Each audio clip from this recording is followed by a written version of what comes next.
콜센터 담당 직원들이 다 퇴사해가지고 콜센터 몸으로 때운 게 하나 있었고, 그냥 필요로 하면은 그냥 최대한 열심히 하는 게 전부였던 것 같습니다. 그 이쁜 커리어는 별로 중요하지 않습니다. 이걸 너무 늦게 깨달았어요. 그 역할을 충실히 하는 것 자체가 저 자신의 밸류라고 생각을 많이 하고 있는 것 같습니다. 내가 여태까지 해보지 않은 거라 그래서 많이 두려워할 필요는 없었던 것 같습니다. 왜냐면 시간이 지나면서 그 쌓여있는 지식을 잘 써가지고 더 잘할 개연성이 충분히 있던 것 같아요. 뭔가 앞이 잘 안 보일 때가 제일 힘들었던 것 같아요. 더 많은 시도를 하라고 얘기를 해줄 것 같습니다. 더 많이 실패하고 더 많이 꼽아보고 차라리. 네, 안녕하십니까. 세일즈캐스트의 인터뷰어 고상혁입니다. 그리고 오늘 인터뷰로 윤덕진님 모셨습니다. 인사 한번 해주세요, 덕진님. 네, 안녕하세요. 저 레티스라는 회사에서 저희는 계약관리 제품 프릭스 만들고 있고요. 그거 세일즈하고 있는 윤덕진입니다. 반갑습니다. 덕진님은 제가 사실 가장 좋아하는 분이기도 하면서도 네. 가장 또 이렇게 저희가 하고 있는 이러한 좀 채널 자체에 가장 핏이 맞는 분이어서 오늘 꼭 한번 모시고 싶었는데 와주셔서 감사합니다. 감사합니다. 같이 택시 타고 오는데 여러 우여곡절이 있었지만 이렇게 잘 불러주셔서 너무 감사합니다. 그래서 오늘 저희가 하려고 하는 얘기가 딱 그거예요. 한 문장으로 정리해보면은 지금까지 했던 거는 경력이 아니다. 제 인생을 부정하는. 그렇죠. 그런 얘기를 좀 오늘 하게 될 거고, 네. 크게 세 가지의 챕터로 나눴어요. 첫 번째로는 우리가 어디까지 꼬일 수 있는가에 네. 대해서 좀 풀어보는 시간들을 가져보려고 하고요. 그 다음에 두 번째로는 그때 그런 선택들을 했던 이유들을 좀 깊게 파고드는 시간을 가지려고 합니다. 세 번째로는 그럼에도 불구하고 지금 덕진님이 지금의 모습을 하고 있고 만족을 하게 되는 이유에 대해서 또 이야기를 나눠보려고 합니다. 네. 준비되셨을까요? 그럼요. 그래서 첫 번째 질문부터 좀 저희가 들어가 보려고 해요. 네. 덕진님이 되게 그 다양한 스토리가 있으시잖아요. 네. 좀 기억에 남는 스토리를 하나 좀 풀어줄 수 있으실까요? 네.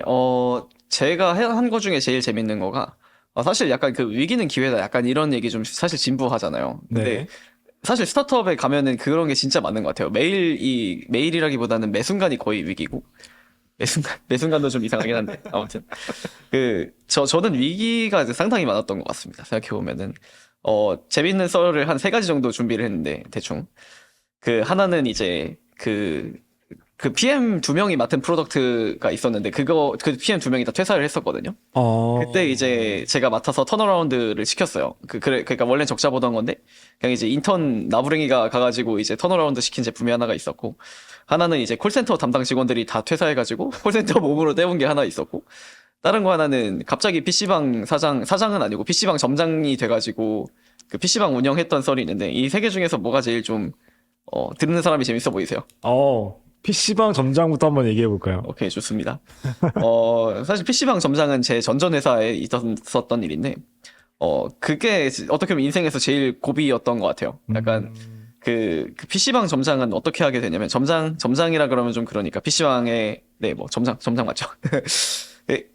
이제, 제가 다녔던 회사가, 그때 당시 샌드박스 게이밍이라고 하는, 너무 잘 알죠. e스포츠. 네, 구단, 지금은 이제 퓨어엑스가 되었는데, 그 회사에서 이제 오프라인 베뉴, PC방이죠. 그러니까 PC방을 만들어서 캐시카우 겸, 그리고 이제 좀 우리 팬들이 모일 수 있는 공간으로 만들면 좋겠다라고 얘기를 했어서 그걸 이제 같이 기획을 하고 실제로 오프라인 운영을 맡았던 적이 있었습니다. 근데 저는 원래 그 회사 들어갈 때는 좀 더 광고 구좌를 세일즈하고 이제 그런 역할을 할 걸로 기대를 했었는데, 뭔가 회사 내부에서 실제로 그런 걸 맡을 사람이 필요하니까, 항상 그런 땜빵을 다 하다 보니까, 그 앞에 있는 술 2개도 다 그런 것들이라서, 그러다 보니까, PC방 점장을 하게 됐었습니다. 아니, 그러면은 정리해 볼게요. 네. 처음에 입사할 때는 세일즈로 네. 들어갔는데, 입사하고 나서 완전히 다른 포지션으로 또 일을 하셨던 거고, 네. 그 다음에 덕진님이 제가 알기로 또 게임을 잘 안 하시는 걸로 알고 있거든요. 그쵸. 근데 그러면 이제 게임장의 오너가 되신 거잖아요. 그쵸. 와우. 그러면은 그렇게 처음에 들어갔을 때 기대와 하게 되는 직무가 달랐을 때 그때 그 괴리감이나 이런 게 좀 없으셨을까요? 사실 상당히 있었던 게 맞고요. 그래서, 일단은 세일즈라는 거를 그때도 제대로 뭔가 잘 못하고 있었을 때였는데, 근데 그런 걸 좀 더 체계적으로 하고 거기에 되게 위대한 세일즈맨들이 많았어요. 지금 생각해보면은 약간 광고 구좌를 파는 게 아니라 그냥 광고 상품을 팔고 이제 좀 대행사에서 그 A로 계셨던 분들도 되게 많았고 그런 분들한테 뭔가 많이 배우겠거나 하고 생각을 하고 갔었는데 실제로는 이제 그 샌드박스 본사, 샌드박스 네트워크랑 협업해서 일할 기회가 많이 주어지진 않았었고 주어져도 제가 잘 못했던 것도 당연히 있고요. 근데 그러고 나서 그 광고 구좌를 세일즈 하는 거는 근데 되게 쉽지가 않은 게 특히 스포츠 구단의 광고 구좌가 진짜 어렵더라고요. 아, 이게 약간 팀의 성적이 잘 안 나오면 안 팔려요. 그러니까 제품을 제가 어떻게 할 수 있는 게 별로 없어요. 그리고 제품을 잘하려면 돈이 엄청 많이 필요한 약간 자가당착에 빠져 있거든요.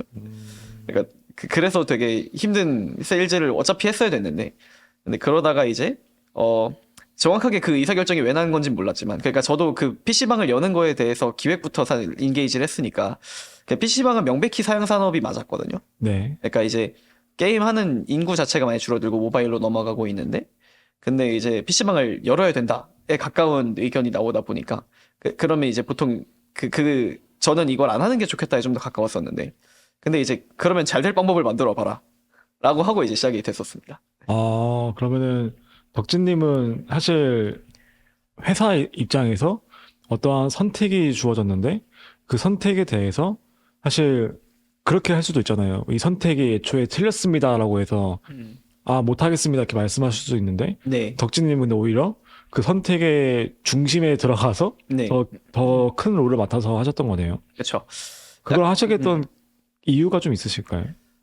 되게 거창한 이유는 없고요. 그냥 필요로 하면은 그냥 최대한 열심히 하는 게 전부였던 것 같습니다. 그래서 이거를 되게 영리하게 제가 커리어를 고민하거나 그러진 못했던 것 같아요. 그러고 나서 그래도 잘 할 수 있겠지라는 생각을 좀 더 낙관적인 태도를 가지고 있었던 것 같고 그게 물론 업황이 막 엄청 좋진 않습니다. 현재도. 그리고 제가 좀 더 잘 할 수 있는 부분도 많았고요.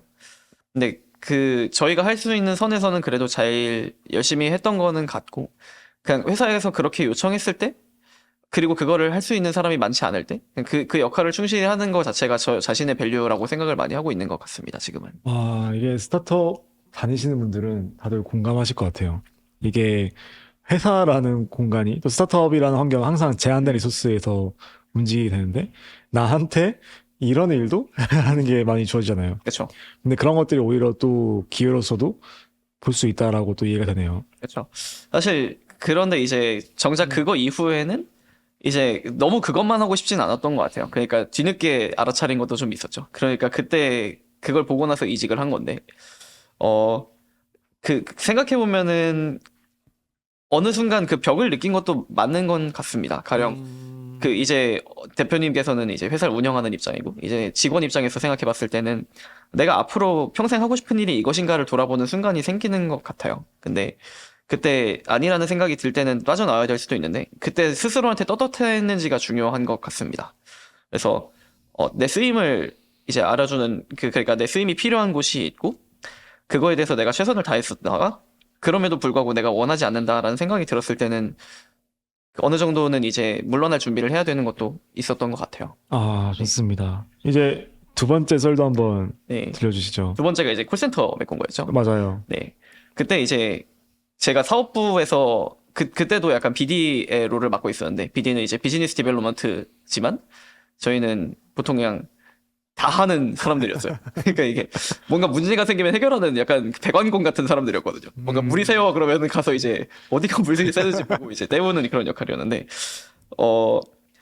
저희 이제 CX를 담당하셨던 부서에서 그 부서장님이 다른 곳으로 스카우트가 되셨습니다. 그래서 이제 뭐 좋은 일이네요 하고 하는 게 끝나는 게 아니라 그 당시에 이제 콜센터를 대행을 하는 그 회사가 있었는데 그 회사에서 좋은 사람들을 같이 데리고 간 거예요. 그러니까 콜센터가 비어버린 거죠. 그리고 저한테 한 2주 정도의 2주였나? 시간이 주어졌었는데 그때 이제 저랑 같이 BD를 했던 다른 친구랑 가서 그러면 이제 큰일 났네요. 이제 어떡하죠? 그러니까 저희를 보면서 그럼 너네들이 한번 이걸 효율화해보면 어떨까? 라고 이제 미션이 떨어진 거죠. 그러니까 이제 좋게 말하면 효율한데 나쁘게 가면은 해야겠지? 하고 이렇게 가는 거죠. 네. 그래서 이제 그때 당시에 실제로 콜도 많이 쳐내고 이제 어떻게 하면 좀 더 적은 인력으로 구동할 수 있는지 다른 뭔가 도구들은 어떤 걸 써볼 수 있는지 같은 것들을 많이 그때 디스커버리를 해봤던 것 같고 그때 당시에 그리고 그 책임자는 나갔었는데 그래도 거기에서 아웃소싱 하는 인력들과 같이 일했던 콜센터 매니저님이 계셨어요. 그분은 그 VOC를 직접적으로 많이 듣는 입장이다 보니까 그러다가 이제 PM으로 직무 전환을 하셨고 그러고 이제 두나무였나 가셔서 꽤 승승장구하시고 이제 결혼도 하시고 잘 사시는 걸로 알고 있습니다. 사실 그때도 되게 어떻게 보면 그때 기회가 저한테 온 건 아니지만 그때 옆에 있던 사람한테도 기회가 이렇게 같이 떨어지는 걸 좀 보게 된 것 같아요.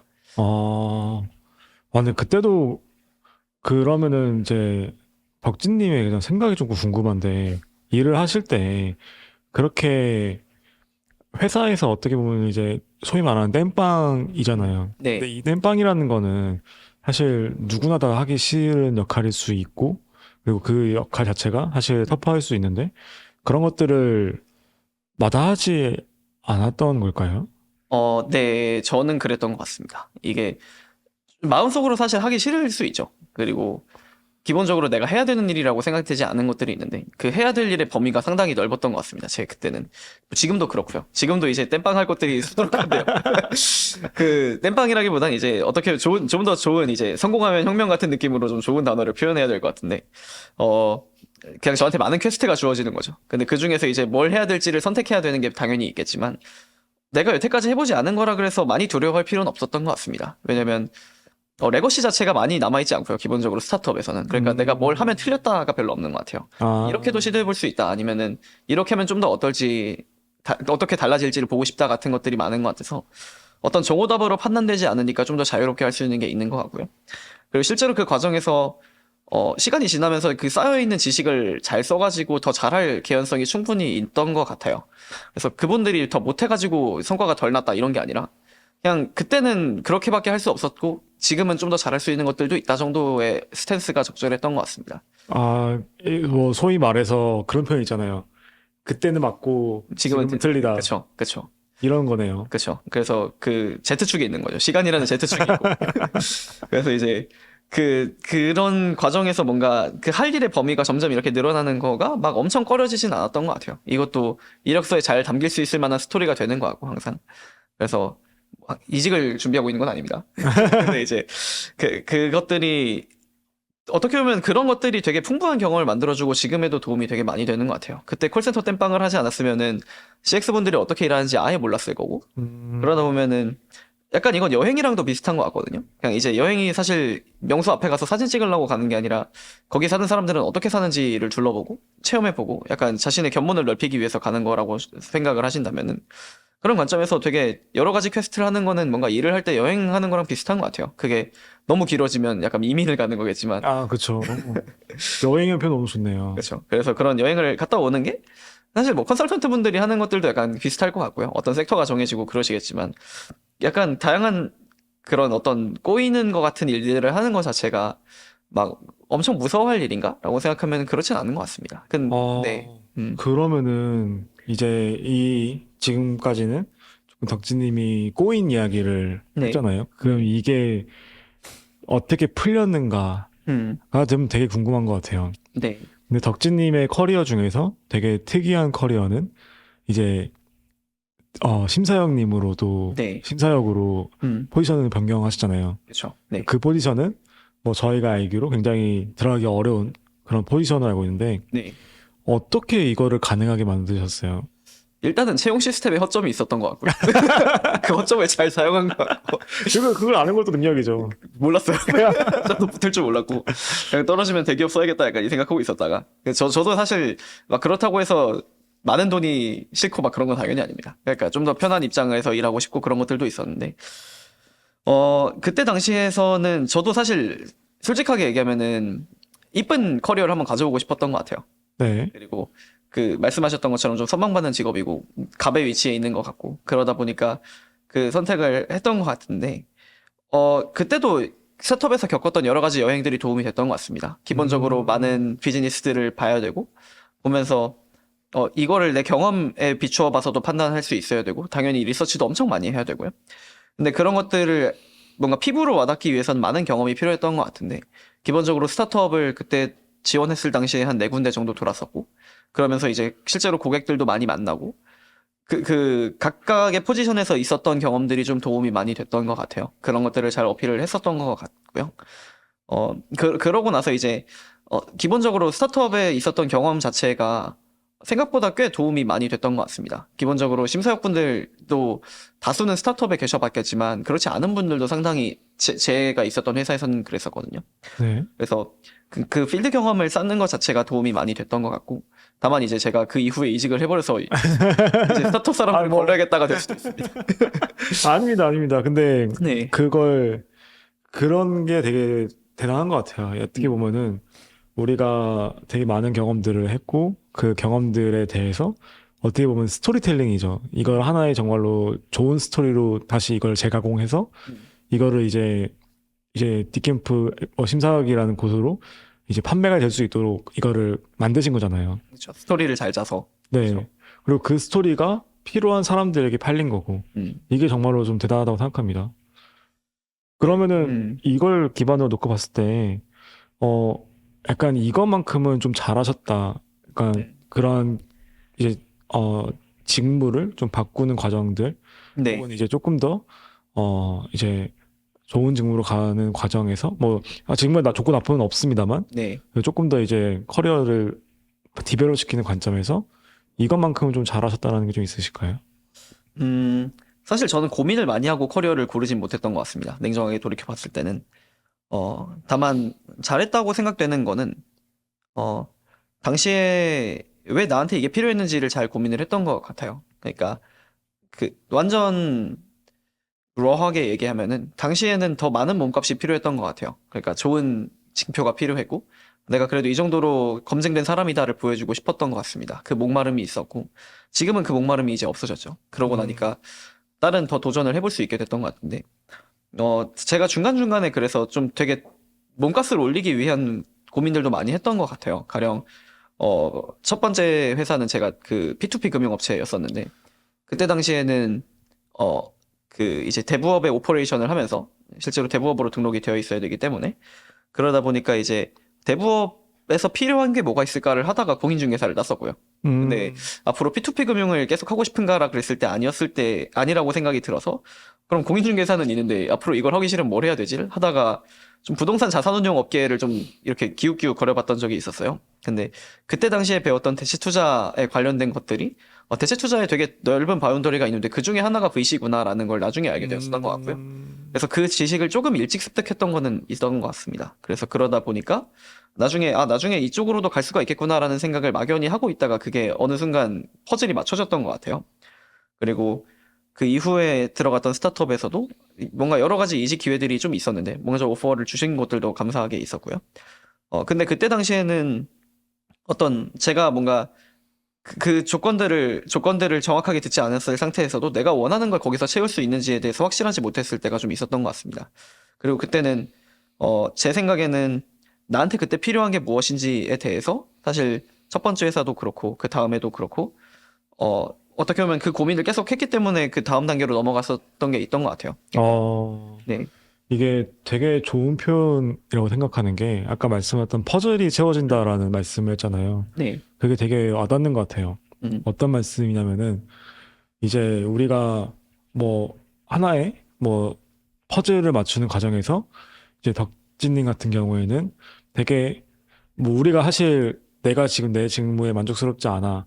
나는 그냥 떠나고 싶어. 라는 생각만 갖고 있으면은 사실 그 퍼즐 안에서 계속 뭔가 확장하는 그림은 아니었을 거라 생각하거든요. 근데 덕진님은 그 과정에서도 끊임없이 고민을 하고 내가 더 어떻게 하면 발전할 수 있지라는 생각을 하시니까 조금씩 이제 퍼즐이 한 사이드부터 채워지고 이렇게 채워지다 보니까 이게 나중에 딱 맞아서 그렇게 이직할 수 있지 않나 싶긴 합니다.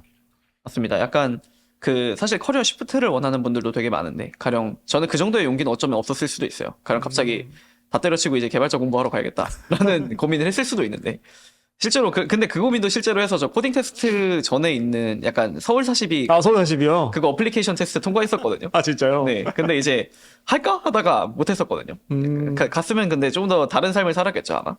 근데 여러 가지 시도를 그때도 근데 해보긴 했었던 것 같은데 근데 그렇게까지 많이 바꾸기에는 좀 적당히 쫄보였어서 그런 뭔가 결과가 나온 것 같기도 합니다. 그래서 완전 메이저한 시프트는 아닌데 지금 가지고 있는 것들도 자산이라고 생각해서 뭔가 놓고 싶지가 않았던 것 같아요. 그러니까 내가 여태까지 그래도 쌓아둔 게 있고 이걸 잘 써서 어떻게 하면 지금까지 쌓아놓은 걸 이용해서 더 내 가치가 잘 쓰일 수 있는 곳으로 갈 수 있을까 같은 고민을 많이 했던 것 같습니다. 아, 저는 이게 제 경험도 좀 빌려서 말씀드리면은 하나 약간 성공 경험인 것 같아요. 음, 그러니까 저는 제 전 직장에 있었을 때 아마 저랑 같은 일을 하시는 분들이 있었습니다. 근데 그분들이 뭐 저는 되게 이 업무에 만족을 하고 있었는데 다른 분들은 그러지 않은 경우도 많았었거든요. 네, 근데 이게 나중에 어떤 가치로 뭔가 될 수 있을 거야라는 좀 기대감을 갖고 일을 했던 것 같아요.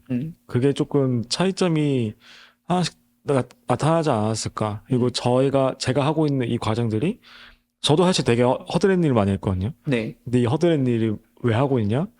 약간 나중에 자동화를 위해서 아, 뭔가 이런 게 있었던 것 같습니다. 그렇죠. 그러면 상영님 허드렛 일도 하나 들려주실 수 있어요? 제 허드렛 네, 일이요? 네, 저는 네, 전 회사 갔을 때 네, 저도 그래도 나름 좋은데 합격을 하고 났는데 딱 이 지금 스타트업에 들어갔거든요. 네, 가서 첫날에 했던 게 그 그 링크 클릭해서 이제 페이지 닫는 페이지가 삭제되는지 확인해서 네. 시트에다가 기록하기였어요. 링크를 클릭해서 페이지가 삭제됐는지 보고 페이지에 기록하기군요. 네, 첫날에 갔는데 저는 그래도 나름 PM도 했고 뭔가 이제 되게 뭔가 멋있는 걸 할 줄 알고 딱 갔는데 이걸 시키는 거예요. 근데 몇 개 해라? 8시간 동안 1000개를 해라. 와, 약간 3000배 느낌으로. 맞아. 이게 첫날에 갔을 때였어요.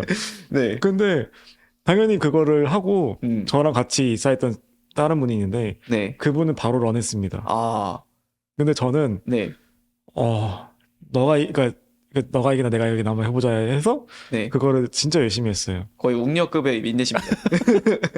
근데 그게 이거를 해서 네, 지금 근데 그 회사를 다니는 기간 동안 네. 모든 순간이 약간 이랬던 것 같아요. 아하, 네. 그 완전히 진짜 약간 벼랑 끝에 제가 있고 네. 이걸 한 단 한 단 제가 채워나가는 작업들을 했었는데 근데 이게 돌이켜서 보면은 되게 큰 성공 경험이더라고요. 네, 되게 그때 회사가 어떻게 성장하는지를 관찰할 수 있었고 성장하기 위해서는 태초에는 약간 이런 모습이었구나. 이런 모습이 어떻게 바뀌는구나를 확인해내다 보니까 네, 제가 뭐 팀원분들에게도 이 과정들이 앞으로 어떻게 바뀔 것이다라는 말들을 자신 있게 할 수 있는 것 같습니다. 그렇죠. 이제 그 사람들이 힘들어할 때 약간 나도 힘들었던 적이 있었고, 그리고 이제 이거를 어떻게 바뀌는지 봤기 때문에 우리 회사에서도 이런 방식으로 할 수 있다라는 걸 알려주면 훨씬 믿음도 많이 생기겠네요. 지금 맞아요. 리더십에서도. 맞아요. 음. 그래서 뭐 너무 유명한 표현 하나 있잖아요. 우리가 뭐 네, 이제 건물을 짓는데 네. 누구는 벽돌을 올립니다. 누구는 이제 성당을 짓습니다. 이런. 네, 하나님께 기도드립니다. 죄송합니다. 그래요? 뭔가 어디서 본 것 같긴 한데. 그런 거야. 그렇죠. 누구는 그냥 이제 되게 단순한 노동이라고 생각하지만 그거를 좀 더 상위 개념으로 추상화해서 하느님한테 이제 보여드릴 성전을 짓고 있습니다. 맞아요. 성전을 짓고 있습니다. 네. 그러는 거죠. 네. 그러면 또 일하는 마음가짐이 다 달라지더라고요. 그렇죠. 그래서 그거를 어떻게 스스로가 바라보냐가 좀 중요한 것 같다 생각이 들었습니다. 그러게 생각해보니까 그때 저를 그렇게 보게 만들어준 리더들도 되게 고마운 일이네요. 좋은 분들도 그때 너무 많이 만나가지고. 그럼 저는 이제 덕분님께 그런 걸 좀 여쭙고 싶어요. 그러니까 그때 그러한 선택들을 했던 기준이 좀 무엇이었을까? 인데 이거를 좀 다하기 위해서 조금 더 딥하게 좀 여쭤보겠습니다. 네. 사실 그 작업했던 순간들이 되게 힘든 순간들이 많았을 것 같거든요. 그런 순간들은 어떨 때가 좀 가장 힘들으셨나요? 힘들었던 거는 저는 그 PC방 점장 때가 제일 힘들었었는데, 뭔가 앞이 잘 안 보일 때가 제일 힘들었던 것 같아요.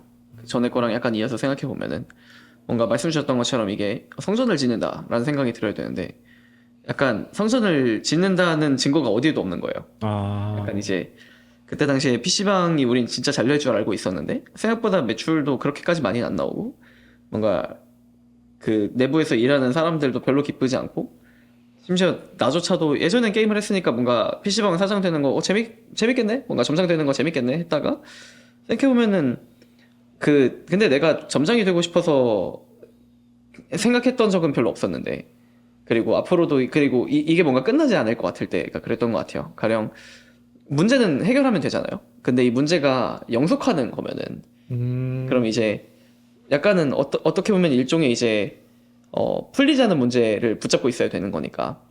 그리고 이제 그 PC방 점주의 전문성을 만약에 내가 키우면은 그 다음에 뭘 할 수 있지? 라고 했을 때 가닥이 잘 안 잡혔던 것 같아요. 그러니까 그 리테일을 물론 되게 소중한 경험이지만 근데 그게 보이지가 않았던 거죠. 그쵸. 그러면 어떻게 보면은 정리해 보면은 우리가 체력적으로 힘들 수 있고 정신적으로도 힘들 수 있는데 지금 덕진님의 말씀을 빌려보면은 정신적으로 그냥 앞이 이거에 대해서 문제가 끝나지 않을 것 같다라는 두려움이 있을 때가 좀 힘드셨다 맞습니다. 이런 거군요. 네. 그러면 좀 암담해지는 것 같아요. 그럼 약간 소진되는 느낌이 많이 들었던 것 같고 그리고 그렇게 생각이 들 때 뭔가 적절한 구조 신호를 보내지 못했던 것 같습니다. 약간 저 요새 이렇게 힘들고 이런 게 앞으로 어떻게 쓰일지 모르겠어요 라고 생각을 하고 말을 했어야 됐는데 도망치던 것 같아요 그때는. 그래서 도망쳐 보기 전에 뭔가 그런 구조 신호를 보냈으면은 이런 게 어려움이 있을 테니까 이걸 뭐 다른 사람한테 맡기는 것보다는 이걸 앞으로 어떻게 해결할 수 있을지를 보고 아니면은 이런 경험들을 앞으로 어떻게 쓸 수 있는지 같은 걸 같이 얘기를 해보고 그런 것들을 했어도 좋았을 텐데 그쪽을 제가 생각을 많이 못했던 것 같아요 그 당시에는. 그리고 그런 뭔가 암담해질 때는 이제 터널 시야라고 하잖아요. 딱 그거밖에 안 보이니까. 그렇죠. 옆에를 못 보고 딱 내 인생은 이제 조졌어 약간 이 생각밖에 못 하다 보니까. 이게 공감이 됩니다. 약간 진짜로 그 우리가 되게 힘든 순간이 딱 놓였을 때 그리고 이게 해결책이 안 보일 때 누군가에게 이런 아까 말씀하신 것처럼 도움을 요청할 수 있잖아요, 사실. 그러니까 있지만 그 도움을 요청하는 것 자체가 사실 이게 한국의 문화라고 정의하기는 좀 어렵지만 제가 지내왔던 한국 사회에서 이러한 솔직한 마음을 꺼내서 이거를 도움을 요청하는 게 쉽지 않았던 것 같습니다. 그렇죠. 그렇죠. 보통 그 구조 신호를 이제 소주 한잔 합시다 정도로 푸는 것 같은데. 근데 맞아요. 이제 그것도 못했죠 사실. 그래서 당시에는 그러니까 너무 막 그렇게 마음 고생을 많이 하지 말 걸 그랬어요. 그냥 솔직하게 얘기를 하고 좀 징징대는 것 같아 보일 수도 있지만 근데 징징댈 수도 있죠. 사실 힘들면 힘들다고 하는 게 나쁜 건 아닌데 그냥 더 힘들어 보이는 사람이 있다고 그런 걸 얘기 못 할 건 아니니까 같이 어떻게 하면 힘드는 거를 좀 해결할 수 있을지 생각해 볼 수 있을 텐데 근데 뭔가 그런 얘기를 하기가 쉽지 않았던 것 같아요. 그러면은 어, 돌이켜서 다시 생각을 해보면은 덕진님이라고 하면은 다시 뭐 그런 순간들이 있다 혹은 뭐 그런 분들에 놓여 있는 상황이 있는 분들이 있다라고 했을 때 좀 어떤 식의 음. 방법들이 좀 있을까요? 그 두 단계 정도 생각해 볼 수 있을 것 같은데 하나는 일단 도움 요청을 합니다. 약간 이거 내가 요새 이런 문제가 있다고 생각하고 내가 지금 하고 있는 일에 대해서 이거 예를 들어서 상영님 사례로 들어보면은 이거 자동화가 그러면 언제 정도에 될 예정일까요? 아니면 내가 이 일을 언제 정도 얼마나 더 해야 되는 건가요? 를 물어보고 앞으로 당신은 이 일을 30년 동안 해야 됩니다. 그러면은 아하 오케이 그럼 내가 견딜 만한 일인가? 를 다시 한번 생각해 보게 될 것 같아요. 만약에 근데 이거 6개월 정도만 하면 되고 6개월 후에는 이제 이거에서 더 다음 포지션으로 뭐 옮겨 드릴게요. 아니면 이거를 더 잘 해결할 수 있는 정비를 도입해 드릴게요. 같은 것들이 이제 그런 것 해결책이 나오면은 그걸 그래도 믿고 갈 것 같아요. 그렇게 될 것 같은데 만약에 조금 암담한 상황이다라고 하면은 그 하면서 배운 것들이 결국 있잖아요. 약간 저는 리테일에서 그 오퍼레이션을 하면서 그때도 상당히 많은 걸 배웠던 것 같은데 일단은 어떻게 피플 매니지먼트가 얼마나 힘든지 같은 걸 좀 배웠던 것 같습니다. 알바를 저도 종종 해봤지만 알바는 추노가 일상이에요. 저는 그때 왜 사람들이 나한테 못되게 굴지라고 했었던 것 같은데 지금 다른 분들 얘기 들어보면은 저 근처에 친한 요식업 하는 사장님이 있는데 만날 때마다 울상이에요. 너무 추노를 많이 해가지고 그런 이제 배운 게 근데 고작 그거밖에 없는 건 아닌데 근데 이제 그때 당시에 다른 오퍼레이션이나 아니면 그 산업의 밸류 체인 같은 걸 되게 잘 이해하게 됐던 것 같거든요. 이런 것들은 따로 전문화된 업체가 어떤 게 있고 그런 것들을 되게 많이 배운 것 같아요. 그래서 그런 작업들을 하면서 뭔가 시야를 계속 넓게 가져가려고 의지했던 것들이 근데 도움이 됐던 것 같습니다. 그래서 그걸 바탕으로 다른 이제 어떻게 보면 이력서에 쓸만한 것들을 많이 생각을 해보고 준비를 해야 되는 것 같아요. 약간 더 이상 못 견디겠다 싶을 때 일 때문에 자살하고 그러면 너무 슬픈 일이잖아요. 네, 맞아요. 아니면 너무 힘들어서 좀 그럴 때 특히 더 그런 것 같은데 차라리 뭐 고용노동부에 진정을 넣든 회사 입장에선 정말 안 좋은 일이지만 아니면은 이제 해결할 방법이 정말 안 보이면은 그냥 사실 나조차도 추노를 하든 그러고 하면 되는데 진짜 그 응급한 상황에 있을 경우엔 차라리 그렇게라도 하는 게 맞는 것 같고 그러고 나서 숨고르기를 하는 게 맞는 것 같습니다. 그렇지 않으면은 너무 매몰되고 밖에가 안 보이고 하다 보면 그 개인에 대한 어떻게 보면 그 사람에 대한 존중 자체가 스스로한테 없어지게 되는 것 같더라고요. 이게 너무 공감이 됩니다. 이게 우리가 뭐 일을 하실 어떤 일이 있는데 그 일을 잘했으면은 뭐 아무 문제가 별로 안 생기겠죠. 근데 사실 우리가 어떤 일이 못하게 되면은 이거를 좀 이제 원인을 찾아보게 되잖아요. 네. 근데 외부 요인도 있을 수 있지만 내부 요인도 약간 보게 되고 그러다 보니까 나는 이 일과 안 맞는 것 같은데 이게 나랑 뭔가 이게 내가 잘할 수 없는 것 같은데 근데 내가 또 일을 못하니까 이거를 또 말하기도 애매하고 내가 이런 것들 말하면은 뭔가 변명 같아 보이고 그렇죠. 그런 상황에서 덕진님이 좀 했던 해결책들은 그래서 내가 하고 있는 일들이 무엇이고 이걸 다시 정리해서 하나의 좀 어떻게 보면 엑시트 할 수 있는 그런 발판을 좀 마련했던 거였군요. 그렇죠. 네. 그래서 항상 이제 이력서를 뭐 분기별로 업데이트하라 이런 거 말이 좀 있잖아요. 근데 분기는 사실 저는 못한 것 같고요. 근데 이제 그런 고민이 들 때마다인 것 같아요. 그래서 평가를 되게 냉정하게 요청해가지고 내가 지금 잘하고 있는지 못하고 있는지 보는 것도 중요하고 그리고 이제 뭐 잘하고 있다고 해도 뭔가 이제 내가 견디기 어렵다라 그러면은 내가 여태까지 한 것들이 어떤 의미가 있는지를 정리를 하고 그 바탕으로 다음 거를 상상해봤을 때 그 다음에 더 좋아 보이는 게 있다 그러면 준비를 좀 더 본격적으로 해도 좋은 것 같고요. 맞아요. 그렇죠. 그러니까 되게 그런 거 아시잖아요. 그러니까 막상 나는 이 일만 해왔으니까 내가 이런 것밖에 내가 앞으로 못할 거야라는 생각에서 밖에 못 나가시는 분들이 많거든요. 그렇죠. 근데 의외로 진짜 조금만 열어보면은 내가 했던 일들이나 이런 경험들이 이런 쪽에서는 되게 값진 경험일 수 있단 말이에요. 그렇죠. 그런 것들을 조금만 알아보시면 사실 되게 기회가 많으신데 이게 약간 계속 어떻게 보면은 좀 빠지게 되는 것 같아요. 맞아요. 그 깊은 늪 속에 빠져가지고 이게 내가 넘어갈 수 있을까 이런 고민들을 하게 되고 맞습니다. 물론 저는 레티스에서 지금 뼈를 묻을까 그런 뭔가 이쯤 하면 이제 항상 충성맹세를 한번 해야 될 것 같아서 충성 하고 이제 너무 또 좋은 회사이기 때문에 저는 사모님 진짜 좋아해요. 네. 제가 잘못해서 그러지. 네. 그러면은 네 그런 얘기도 조금 듣고 싶습니다. 약간 디캠프 네. 심사영님을 나오게 된 배경도 조금 듣고 싶어요. 네, 제가 지난번에 그때 완전 열변을 토했던 것 같은데, 그죠? 그 이쁜 커리어는 별로 중요하지 않습니다. 이걸 너무 늦게 깨달았어요. 그래서 그 디캠프 심사역 좋은 명판이죠. 약간 그 자기 명판 하나 이렇게 해두고 싶은 수준으로 이뻤는데 제 인생에서 그런 커리어를 다시 가질 수 없을 것 같은데, 근데 이제 제가 이제 봤던 모습들 중에 몇 개가 있는데요. 그러니까 그 심사역 포지션으로서 잘못 늙으면 어떻게 되는가를 몇 개 본 것 같습니다. 근데 스스로가 그런 모습이 되어가고 있다는 걱정이 좀 있었어요. 가령 잘 모르는데 욕하고 그리고 이제 되게 안 알아보려 그러고 좀 그냥 표본적인 꼰대의 마음가짐이죠, 사실. 그런 것들을 제가 갖게 되는 게 아닌가에 대한 걱정을 많이 했었고 그리고 그 일을 사랑했던 건 맞는데 더 잘하기 위해서는 그만해야 되는 것 같았어요. 그러니까 다른 경험을 더 쌓아야지 이 일을 더 잘할 것 같았어요. 그래서 스타트업 경험을 더 많이 필요로 했었고 실제로 바닥부터 끝까지 한번 뭔가 엑시트를 경험을 하든 아니면은 회사를 반석에 올려놓든 그런 경험이 있어야지 뭔가 조언을 해도 제대로 하는데 어디서 주원들은 글로만 조언을 하려고 하다 보니까 씨알도 안 먹히는 거죠, 사실. 저보다 더 많이 고민해본 사람들이 그 일을 직접 하고 있는데 여기서 몇 개 주워들은 걸로 좋은 조언을 할 수 있다? 앞에서는 좋은 조언이라고 이제 얘기는 해주겠지만 뒤에 가서는 어떻게 씹힐지를 모르니까 그리고 그런 것들이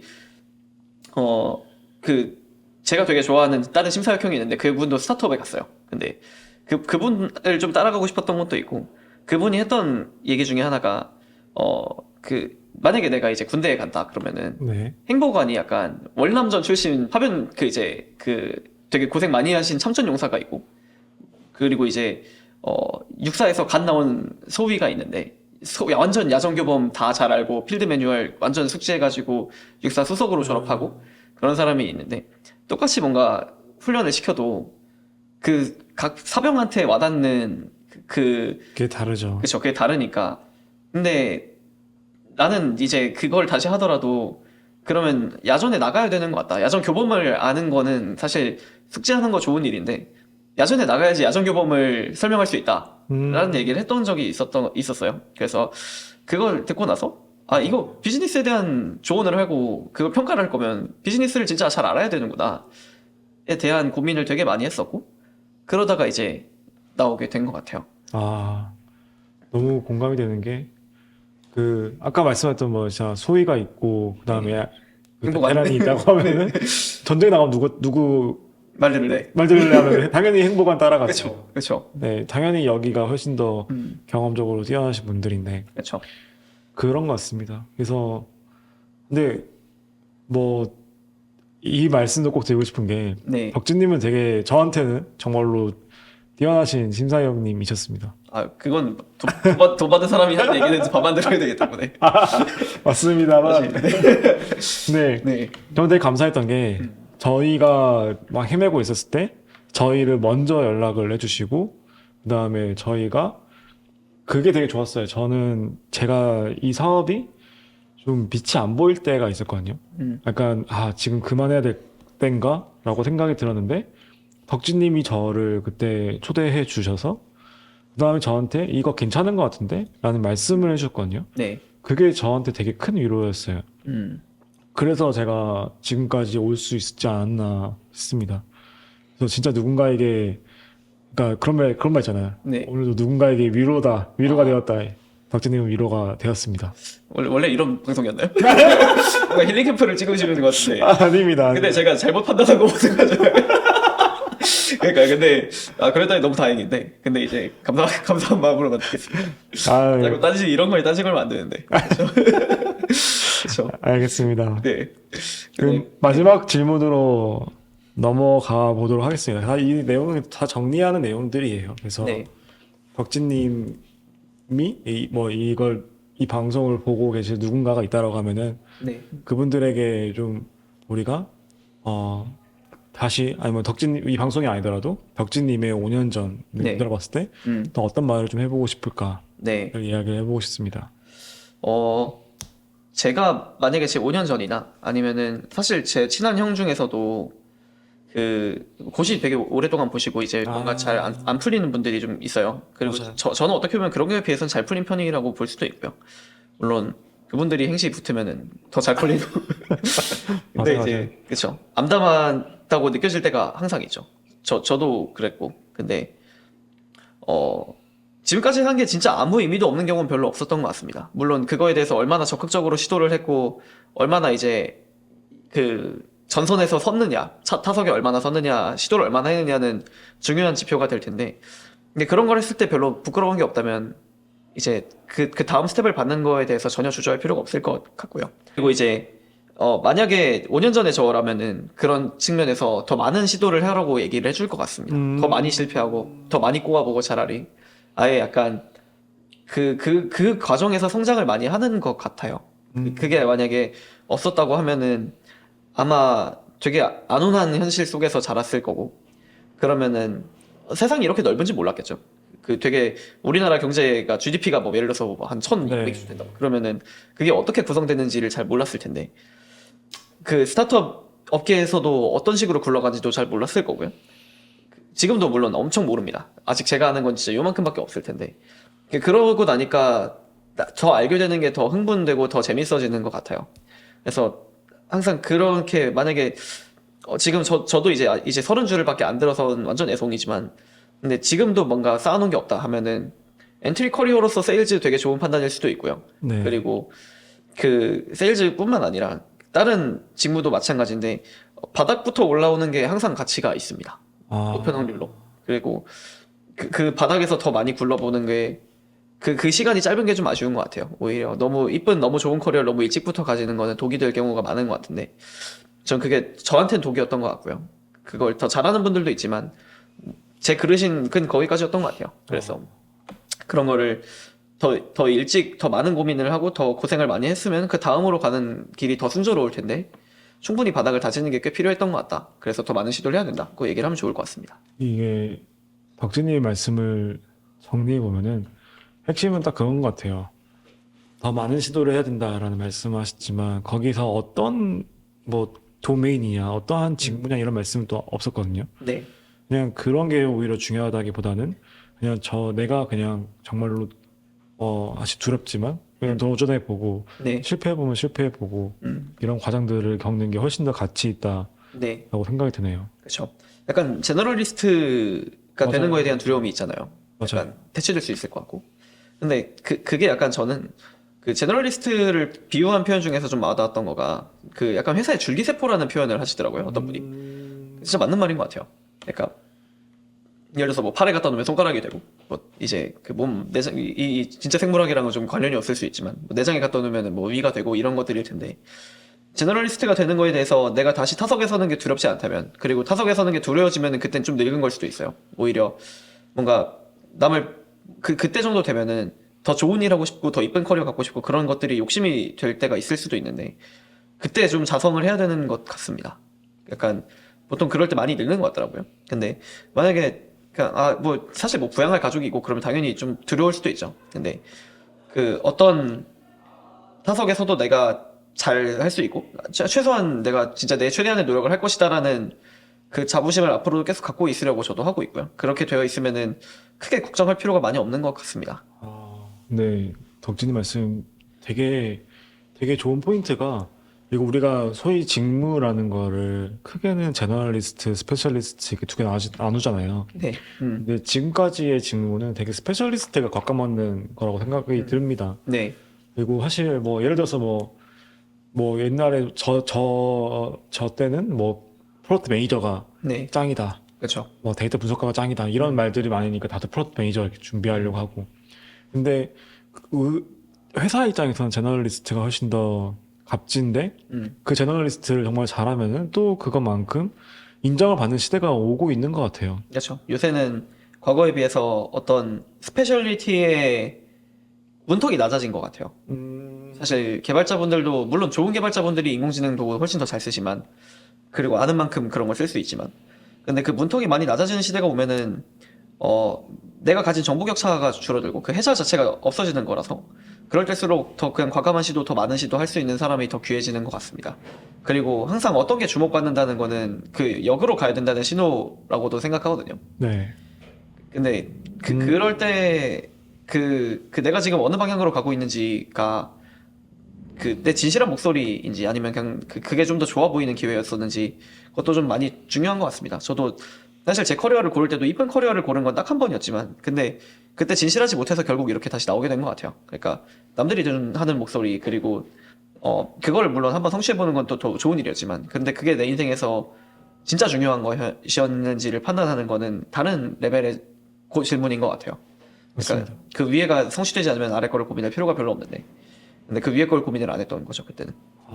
이게 뭐 이 방송을 보고 있을 이 땅에 오는 제너럴리스트 분들에게 위로가 되는 말씀이겠다 생각이 듭니다. 네. 약간 진짜 음. 그 제너럴리스트라고 했던 그 가치가 사실 정말로 많은 일들을 하면서 우리가 그 중에서 더 무엇이 정말로 소중하고 회사라는 관점에서 우리가 더 의사결정을 확실하게 낼 수 있는 사람들이잖아요. 그런 분들이 더 가까맞는 시대가 이미 오고 있고 네. 그런 부분들에 대한 가치를 빨리 캐치하시는 분들은 그런 부분에서 강점을 스토리텔링 잘해 보시면은 더 좋은, 더 나은 이제 가치를 또 인정받지 않을까 싶습니다. 그렇죠. 그렇죠. 또 대표님만큼의 제너럴리스트도 없잖아요. 아, 대표라는 직무가 제너럴의 끝인데. 제너럴의 끝인데 제너럴이죠, 진짜 제너럴. 창업은 제가 항상 말씀드리지만 안 하는 게 창업해서 네. 제가 잠을 못 자고 있다. 아, 그렇죠. 근데 이렇게도 갈 수 있는 것 같아요. 저도 진짜 저도 그냥 끝마디로 한마디만 더 붙여보면은 제가 옛날에 저는 고시 공부를 했었거든요. 네. 그때에 제가 우연히 어디 미팅 갔다가 네. 옛날에 제가 있던 고시원을 아, 옆에 여건물이더라고요. 네, 그래서 끝나고 그 고시원에 들어가 봤어요. 네. 그래서 봤는데 한 5년 전이거든요. 음. 지금과 똑같아요. 아, 그 책상 다 요만해가지고. 그렇죠. 근데 그때 돌아오면서 제가 썼던 글이 5년 전에 저에게 다시 한번 말을 할 수 있다고 하면은 음, 똑같은 말 했어요. 더 많이 시도해 보면 어떨까? 더 넓은 세상이 있다는 걸 알면 어떨까? 그렇죠. 네. 그래서 덕진님의 말씀이 오늘 되게 크게 와닿았던 네, 순간입니다. 아니, 감사합니다. 더 좋은 분들이 더 좋은 말씀 많이 해주실 것 같은데 다음에 게스트로 약간 제너럴리스트는 일을 어떻게 잘할 수 있는가를 맞아요. 보여주실 것 같아요. 그래도 좋네요. 저 그거 제가 꼭 볼게요. 그러면. 저널리스트의 약간 끝판왕 네. 그런 분들로도 섭외를 해보겠습니다. 네, 알겠습니다. 그럼 오늘 저희가 준비한 팟캐스트는 여기까지 진행하도록 하겠습니다. 그래서 오늘 저희가 덕진님을 통해서 덕진님의 삶도 좀 들어봤고 그 다음에 더 나아가서 저널리스트에 대한 삶도 좀 많이 이야기 나눴던 것 같아요. 그래서 오늘 그래서 소중한 말씀해 주셔서 너무 감사합니다. 마지막으로 끝 인사 한번 해줄 수 있으실까요? 네. 일단은 두서없고 좀 편향된 얘기 많이 잘 들어주셔서 감사하고요. 저희는 기본적으로 영업 과정에서 필수적으로 계약서가 필요한 사람들을 위한 계약 관리 제품 프릭스를 만들고 있습니다. 만약에 월간 계약이 한 30건 이상이고 그게 대부분 영업 계약서다. 뭐 HR 계약서도 좋고요. 그러면 이제 저한테 연락을 주시면 되고요. 그리고 이 팟캐스트가 진짜 잘 돼서 사실 좋은 분들이 더 많이 나오고 뭔가 고민을 하고 계신 분들한테 약간의 실마리를 줄 수 있으면 되는 것 같아요. 그 정도의 기능을 충분히 하실 수 있을 것 같아서 이 팟캐스트 자체도 너무 잘 됐으면 좋겠습니다. 네. 감사합니다. 그리고 또 프리스 세이즈까지 프리스 저도 한 번 더 붙여보면은 제가 써먹은 사람으로서 최고의 솔루션입니다. 감사합니다. 그래서 계약을 많이 한다. 프리스 꼭 쓰시길 추천드립니다. 감사합니다. 그럼 감사합니다. 오늘 그럼 와주신 지금까지 덕진님이었습니다. 그럼 감사합니다. 감사합니다.